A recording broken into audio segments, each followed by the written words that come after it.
अब देखते हैं बेटा यहाँ पे चैप्टर एग्जाम्पशन।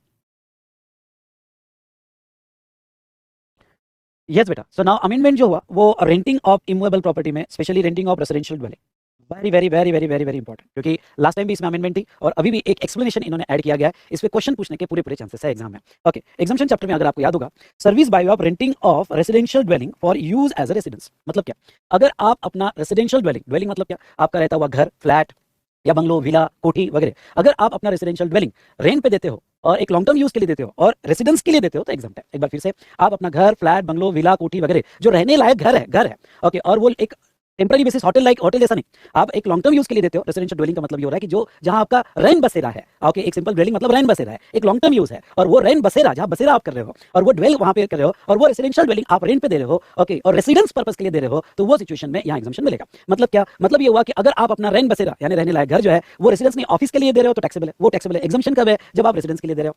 लेकिन लास्ट टाइम उन्होंने एक एक्सेप्शन लाया, और वो क्या, except where residential dwelling is rented to a registered person. लेकिन अगर आपने अपना रेसिडेंशियल ड्वेलिंग ऐसे पर्सन को दिया जो जीएसटी में रजिस्टर्ड है, ओके, तो वो सिचुएशन में वहां पे एग्जाम्पशन नहीं मिलेगा, जीएसटी आएगा। और साथ साथ में अगर आपको रिवर चार्ज याद होगा तो ये केस में रिवर चार्ज एप्लीकेबल है, ओके, रिवर चार्ज वाली भी एंट्री लास्ट टाइम इन्होंने इंट्रोड्यूस की थी। तो रिवर चार्ज में अनरजिस्टर्ड पर्सन पे tax liability, sorry, registered person पे टैक्स लायबिलिटी शिफ्ट कर दिया। मतलब क्या, मतलब अगर आप अपना सिंपल लैंग्वेज में कहूं तो आप अपना घर कोई भाई यहाँ पे ऐसे बंदे को दे रहे हो जो सैलरीड बंदा है, ऐसे बंदे को दे रहे हो जो जीएसटी में रजिस्टर्ड नहीं है, या किसी को रहने के लिए दे रहे हो, ओके, जो भी है, पर आपने जो इनवॉइस जनरेट किया वो किसी रजिस्टर्ड पर्सन के नाम का नहीं किया। किसी रजिस्टर्ड पर्सन के नाम का नहीं किया, आपने इनवॉइस जो जनरेट किया कोई अनरजिस्टर्ड बंदा है, आपने फ्लैट रेंट पे दे दिया, तो वो केस में एग्जाम्प्ट ही रहेगा, जीएसटी नहीं आएगा। लेकिन आपने किसी कंपनी को दिया एज अ गेस्ट हाउस तो फिर तो वो रजिस्टर्ड पर्सन हो गया। आपने कोई फैक्ट्री को दिया, कोई यहाँ पे घर जो है, जैसे वी स्मार्ट ने 2 फ्लैट लिए अपने फैकल्टीज के लिए और बिलिंग वी स्मार्ट के नाम का है, तो ऐसे केस में अगर आपका बिलिंग रजिस्टर्ड पर्सन के नाम का हो रहा होगा तो वो सिचुएशन में यहाँ पे सुनो, वो सिचुएशन में यहाँ पे जो है एग्जाम्पशन नहीं मिलेगा और रिवर चार्ज में जीएसटी आएगा। चलो सर, ये तो समझ गए कि एग्जाम्पशन नहीं मिलेगा और रिवर चार्ज में जीएसटी आएगा। ओके, उसके बाद में अभी क्या किया उन्होंने, अभी थोड़ा जो कंफ्यूजन हुआ था ये एक्सप्लेनेशन ऐड कर दिया। ये एक्सप्लेनेशन क्या ऐड किया उन्होंने, फॉर द पर्पस ऑफ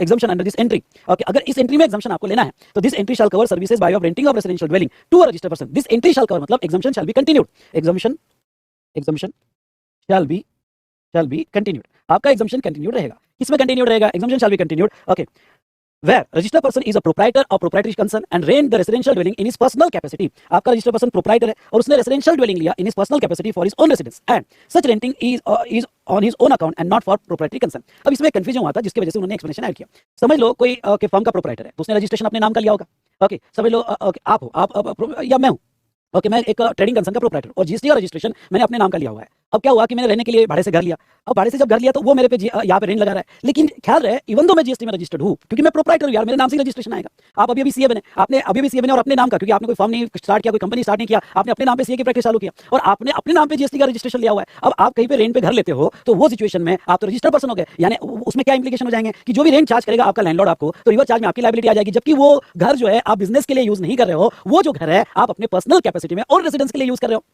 हाँ, अगर वो घर बिजनेस के लिए यूज किया जा रहा है या कोई कंपनी है और कंपनी अपने गेस्ट हाउस के लिए, डायरेक्टर्स के लिए यूज कर रही है या वर्कर्स के लिए यूज कर रही है तो बात अलग है, वो बिजनेस में यूज हो रहा है। ओके, अगर आप सिर्फ रजिस्टर्ड हो और वो जो है आप सिर्फ प्रोप्राइटर हो, क्योंकि प्रोप्राइटर को आपके नाम का ही रजिस्ट्रेशन मिलेगा, ओके, और अगर आपने रेंट पे लिया पर आप किसी भी एंगल से वो बिजनेस पर्पस के लिए प्रोप्राइटरी कंसर्न में यूज नहीं कर रहे हो, आप अपने पर्सनल पर्पस के लिए यूज कर रहे हो यार, और अगर आप अपने पर्सनल पर्पस के लिए यूज कर रहे हो तो वो सिचुएशन में इवन दो आप रजिस्टर्ड हो, लेकिन अगर आप प्रूव कर देते हो कि भाई मैं रजिस्टर्ड हूं जीएसटी में लेकिन मैं ये अपने पर्सनल कैपेसिटी में यूज कर रहा हूं एंड नॉट फॉर बिजनेस, तो वो सिचुएशन में वो ये एग्जाम्पशन कंटिन्यू रहेगा और रिवर चार्ज में जीएसटी नहीं आएगा। ओके, एग्जाम्पशन कंटिन्यू रहेगा और रिवर चार्ज में जीएसटी नहीं आएगा। ओके, ये लास्ट टाइम भी अगर आपने मेरी अमेंडमेंट्स देखी होगी, आपने रेगुलर क्लास देखा होगा, तो मैंने लास्ट टाइम भी आपको ये कहा था, ओके, कि अगर कोई घर लेता है और बिजनेस पर्पस के लिए नहीं लेता, क्योंकि मुझे पता था कि ये लूपहोल है और एट लास्ट गवर्नमेंट ने एक्सप्लेनेशन उसके ऊपर लाया कि अगर कोई पर्सनल पर्पस के लिए ले रहा है, बिजनेस के लिए नहीं ले रहा है, तो उसके ऊपर जीएसटी नहीं आना चाहिए। मैंने लास्ट टाइम ही कहा था and that clarified by the government. मतलब अगर आपको चार्ट जो है लास्ट टाइम आपने ड्रॉ किया होगा, नहीं किया होगा तो अभी ड्रॉ कर लेना। यानी अगर मैं ये रेंटिंग ऑफ रेसिडेंशियल ड्वेलिंग के बारे में बात करूं तो ये पूरा चार्ट कैसे अप्लाई होगा, देखिए, renting service, renting residential dwelling, renting of commercial property मतलब शॉप हुआ, वेयर हाउस हुआ एक्सेट्रा। तो अगर आप आपकी कमर्शियल प्रॉपर्टी, रेसिडेंशियल ड्वेलिंग नहीं है, रेंट बसेरा नहीं है, फ्लैट नहीं है, फ्लैट नहीं है, विला नहीं है, बंगलो नहीं है, वो आपका ऑफिस बनाया हुआ है, शॉप है, वेयर हाउस है, मतलब वो बनाया गया ही कमर्शियल पर्पस के लिए है, तो वो केस में तो एग्जाम्पशन नहीं, क्योंकि एग्जाम्पशन रेसिडेंशियल ड्वेलिंग को है, तो वो केस में फॉरवर्ड चार्ज में तो सप्लाई टैक्स पे करेगा, जो रेंट पे दे रहा है वही टैक्स पे करेगा। हाँ, रेसिडेंशियल ड्वेलिंग होगा तो इसमें अब दो पैरामीटर है, अगर रेसिडेंशियल ड्वेलिंग रजिस्टर्ड पर्सन को दिया गया और रेसिडेंशियल ड्वेलिंग या आरडी का मतलब रेसिडेंशियल ड्वेलिंग अनरजिस्टर्ड को दिया तो एग्जाम्पशन कहां पे है, अगर रजिस्टर्ड को दिया, ध्यान सुनना, अगर रजिस्टर्ड को दिया तो अभी एक्सेप्शन हमने देखा, ओके, अनरजिस्टर्ड को दिया मतलब जीएसटी में रजिस्टर्ड नहीं है, तो वो सिचुएशन में रेसिडेंस पर्पस के लिए दिया होगा तो ये एग्जाम, ओके, वो सिचुएशन में रेसिडेंस पर्पस के लिए दिया होगा तो ये एग्जाम्पशन रहेगा बेटा। ओके सर, अगर मैंने रेसिडेंशियल ड्वेलिंग जो है ऑफिस के लिए दिया, होटल के लिए, मेरा बड़ा बंगलो था मैंने होटल के लिए दे दिया, ओके, तो फिर एग्जाम्पशन नहीं। मतलब ध्यान से सुनिएगा, अनरजिस्टर्ड पर्सन को अगर आप रेसिडेंशियल ड्वेलिंग देते हो एक लॉन्ग टर्म यूज के लिए और रेसिडेंस पर्पस के लिए देते हो तो ये एग्जाम्प्ट है। अगर आपने ऑफिस पर्पस या कोई अदर कमर्शियल पर्पस के लिए दिया तो वहां पे बेनिफिट आपको नहीं मिलेगा। ओके, और वो सिचुएशन में ओके, अगर आपने अपना रेसिडेंशियल ड्वेलिंग, अब देखो एक कॉन्सेप्ट मैं आपको समझाता हूँ, अगर आपने रेसिडेंशियल ड्वेलिंग रजिस्टर्ड को दिया तो रिवर्स चार्ज है, अगर आपने रेसिडेंशियल ड्वेलिंग अनरजिस्टर्ड को दिया और कमर्शियल पर्पस के लिए दिया तो ये केस में रिवर्स चार्ज भी नहीं है, ये केस में फॉरवर्ड चार्ज एफसी लग जाएगा, क्योंकि रिवर्स चार्ज तभी लगेगा जब वो रजिस्टर्ड को दिया, जब वो रजिस्टर्ड को दिया तो ही रिवर्स चार्ज लगेगा। तो अब ऐसे केस में अगर आपने अनरजिस्टर्ड को दिया होगा तो, और वो रेसिडेंस के लिए नहीं दिया होगा, आपने कमर्शियल पर्पस के लिए दिया होगा, तो वो सिचुएशन में जीएसटी आएगा और फॉरवर्ड चार्ज में आएगा। ये चार्ट एक बार दो बार नहीं 10 बार पढ़ना समझ समझ के, इस बार इसके ऊपर क्वेश्चन आने के पूरे पूरे चांसेस है, और अच्छे से पढ़ना नहीं तो इसमें तेरा घाटा मेरा कुछ नहीं जाता, ज्यादा प्यार हो जाता तो मैं सह नहीं पाता। ओके, तो दोस्तों ये रहा रिगार्डिंग टू अनरजिस्टर्ड पर्सन। चलो आते हैं रजिस्टर्ड पर्सन का। अगर आपने रजिस्टर्ड पर्सन को दिया जो बिजनेस पर्पस के लिए यूज हो रहा है, जैसे गेस्ट हाउस है फॉर डायरेक्टर एम्प्लॉय एक्सेट्रा, तो नो डाउट जीएसटी आएगा और रिवर्स चार्ज में यहाँ रजिस्टर्ड पर्सन जीएसटी पे करेगा। ओके, यहाँ एग्जाम्पशन अप्लाई नहीं होगा, लेकिन ये जो एक्सप्लेनेशन है, ये जो अभी इंट्रोड्यूस हुआ है, ये एक्सप्लेनेशन बड़ा काम का है। और ये एक्सप्लेनेशन क्या कहता है कि अगर आपने प्रोप्राइटरी कंसर्न को दिया है, इवन दो रजिस्टर्ड है, आपने प्रोप्राइटरी कंसर्न को दिया इवन दो रजिस्टर्ड है, और वो पर्सनल कैपेसिटी में यूज कर रहा है और प्रोप्राइटरी के पर्सन के लिए यूज नहीं कर रहा है, तो वो सिचुएशन में जहां तक देखा जाए तो उसको एग्जम्पशन मिलेगा।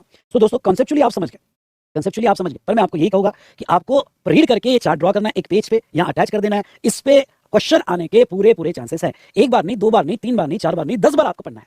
ठीक है, चलो स्क्रीनशॉट ले लो, इसका स्क्रीनशॉट ले लो और ये चार्ट बनाना है आपको और यहाँ अटैच कर देना है।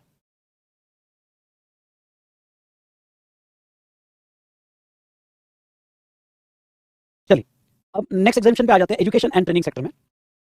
आपको याद होगा तो यहाँ पे अगर सर्विसेज एजुकेशनल इंस्टीट्यूशन देता है तो स्टूडेंट, फैकल्टी एंड स्टाफ, और कोई भी सर्विसेज देता है या फिर entrance fees for entrance examination होगी तो उसको गवर्नमेंट ने एग्जाम किया हुआ है। ठीक है, एजुकेशनल इंस्टीट्यूशन की डेफिनेशन है, और एजुकेशनल इंस्टीट्यूशन की डेफिनेशन क्या है, इसमें pre school education and higher and secondary school education cover हो जाता है। Education recognise education for obtaining the qualification recognised by law, मतलब कॉलेजेस यूनिवर्सिटीज इनका एजुकेशन।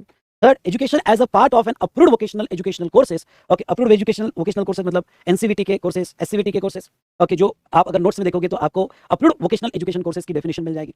और स्टेट बोर्ड या सेंट्रल बोर्ड का service to the extent of limited for the purpose of conducting examination, उतने service के लिए उन्हें एजुकेशनल इंस्टीट्यूशन माना जाएगा। अब इस नोटिफिकेशन में एक एक्सप्लेनेशन उन्होंने ऐड किया, और वो क्या ऐड किया गया है, ये अमेंडमेंट है। It is clarified that any authority, board or body set up by central government or state government, including National Testing Agency for conduct of entrance examination for admission to educational institution shall be treated as educational institution for limited purpose for providing by way of conduct of entrance examination for admission to educational institution। मतलब क्या, जैसे state board या central board को educational institution माना गया है only to the extent of conduct of examination, यानी अगर सेंट्रल बोर्ड और स्टेट बोर्ड कोई भी सर्विस एनी स्टूडेंट को देती है, स्टाफ और फैकल्टी को देती है to the extent of examination, तो वो एजुकेशनल इंस्टीट्यूशन माना जाएगा और उसे एग्जामिशन मिलेगा। अकॉर्डिंगली सेम उन्होंने ये कहा कि कोई भी ऐसी अथॉरिटी, बोर्ड या बॉडी जो गवर्नमेंट ने सेटअप की, इंक्लूडिंग नेशनल टेस्टिंग एजेंसी, जो कोई एंट्रेंस एग्जामिनेशन लेती है, तो वो एंट्रेंस एग्जामिनेशन की फीस जो स्टूडेंट को चार्ज की जाएगी, उतनी ही एक्टिविटी के लिए, सुनना मेरी बात, उतनी ही एक्टिविटी के लिए वो जो है एजुकेशनल इंस्टीट्यूशन माना जाएगा। इससे इंपैक्ट क्या हुआ, इससे इंपैक्ट ये हुआ कि ये जो बोर्ड, बॉडी या नेशनल टेस्टिंग एजेंसीज है, ये जो एंट्रेंस एग्जामिनेशन लेती है उसकी फीस लेती है, उसके ऊपर जीएसटी नहीं आएगा, उनको एग्जाम्पशन दे दिया जाएगा। तो चलो एक छोटा सा उन्होंने यहाँ पे अमेंडमेंट किया और एजुकेशनल इंस्टीट्यूशन का स्कोप बढ़ा दिया। चलो ये हमने देखा। चलो कुछ इंपॉर्टेंट क्लैरिफिकेशंस देख लेते हैं एग्जामिनेशन सेक्टर में। ओके, एक क्लैरिफिकेशन ये है, clarification on applicability of GST on accommodation service supplied by Air Force, MES and other similar messes to its personnel. All services supplied by central government, state government entity, local authority to any person other than business entity bearing a few specified services such as service of postal department, transportation of goods and passengers are exempt from GST. हमने एक exemption government sector में देखा था, और वो क्या देखा था कि सारी सर्विसेज जो गवर्नमेंट प्रोवाइड करेगा, ओके, वो एग्जाम रहेगी, एक्सेप्ट हमने ये देखा था कि ट्रांसपोर्टेशन सर्विस, उसके बाद में डिपार्टमेंट ऑफ पोस्ट की सर्विस, 3-4 एक्सेप्शंस थे, या service provided to business entity वगैरह, वो एक्सेप्शन थे। उसके अलावा बाकी सर्विसेज एग्जाम रहेगी। तो इस पे क्लैरिफिकेशन क्या आया, it is clarified that important, okay, it is clarified that accommodation service provided by Air Force, MES and other similar messes such as Army MES, Navy MES, okay, paramilitary and police forces MES to their personnel or any other person other than business entity are covered under exemption notification provided that service supplied by such messes qualify to be considered as a service supplied by central government or local authority। मतलब MES की सारी services जो government दे रही है other than business entity को वो exam रहेगी। चलो ये हमने देखा। चलिए ये एक क्वेश्चन जो एग्जामिनेशन चैप्टर में जितने भी अमेंडमेंट्स हुई है उस पे क्वेश्चन कैसा बन सकता है, प्रैक्टिकल क्वेश्चन, तो मैंने यहाँ पे लिया है और एग्जाम में इस टाइप का क्वेश्चन पूछा जा सकता है। Determine whether GST is payable on service provided under following independent cases. First, mister Rahul is a proprietor of proprietorship concern Rahul trading. Rahul trading is registered under GST in Gujarat. Mr. Rahul rent a residential flat in his personal capacity for use as his own residence and such renting is on his own account and not for property concern। ये अभी explanation आया, तो आपको legal provision में पूरा explanation लिखना पड़ेगा, okay, कि उसने अगर रजिस्टर्ड पर्सन प्रोप्राइटर होगा, उसने रेसिडेंशियल ड्वेलिंग लिया होगा, पर्सनल कैपेसिटी में लिया होगा, ओन रेसिडेंस के लिए लिया होगा और प्रोप्राइटिव कंसर्न के लिए वो यूज नहीं कर रहा होगा, तो उसको एग्जाम्पशन मिलेगा, और उसके बेस पे आपको कंक्लूजन देना पड़ेगा कि यस उसको एग्जाम्पशन मिलेगा। उसके बाद में second, national testing agency conducted entrance examination for admission to various educational institution. ठीक है, तो हमने देखा कि अभी यहाँ तक एक्सप्लेनेशन ऐड होगा कि एजुकेशनल इंस्टीट्यूशन में नेशनल टेस्टिंग एजेंसी भी ऐड हो चुका है और उनको भी एग्जामिशन यहाँ पे दिया जाएगा। और third, access road contractor receive annuities in place of toll from the public. तो अब ये कोई भी यहाँ पे एग्जाम नहीं रहेगा। ओके, एक मिनट, हाँ, अभी एग्जामिशन सिर्फ यहाँ पे रोड और ब्रिजेस का जो टोल है वो यहाँ पे एग्जाम है, एन्युटी अब एग्जाम नहीं है। हाँ, जो आप रोड का टोल चार्जेस देते हो पर विजिट बेसिस पे वो एग्जाम है, एन्युटी एग्जाम नहीं है, इसलिए यहाँ पे जो एन्युटी है वो अब टैक्सेबल रहेगा, लायबल टू जीएसटी रहेगा। तो ये तो था अभी जो अमेंडमेंट्स है उसके ऊपर यहाँ पे हमने एक प्रॉब्लम ले लिया। अब देखते हैं कि इस बार कौन सी एंट्री ओमिट किया गया। एक जो एंट्री थी एग्जामिशन की, access to road bridge on payment of annuity, मतलब जो टोल चार्जेस एनुअल चार्जेस आप पे कर रहे थे वो पहले एग्जाम था, अब उसको एग्जामिशन नहीं मिलेगा। देखो एन्युटी वाला रिमूव हुआ, नॉर्मल टोल चार्जेस एग्जाम है, जीएसटी नहीं आएगा, पर एन्युटी वाला उन्होंने रिमूव कर दिया, मतलब वो टैक्सेबल हो जाएगा। ये तो इस बार एंट्री उन्होंने डिलीट की, लेकिन मैं आपको कहूंगा कि लास्ट में एग्जाम के लिए बहुत सारी एंट्रीज डिलीटेड थी, वो भी फिर से एक बार अच्छे से पढ़ के जाना।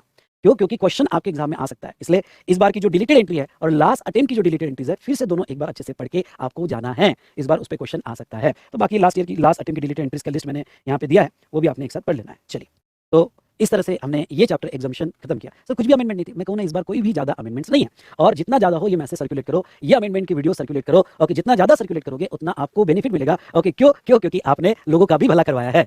ठीक है, थैंक यू।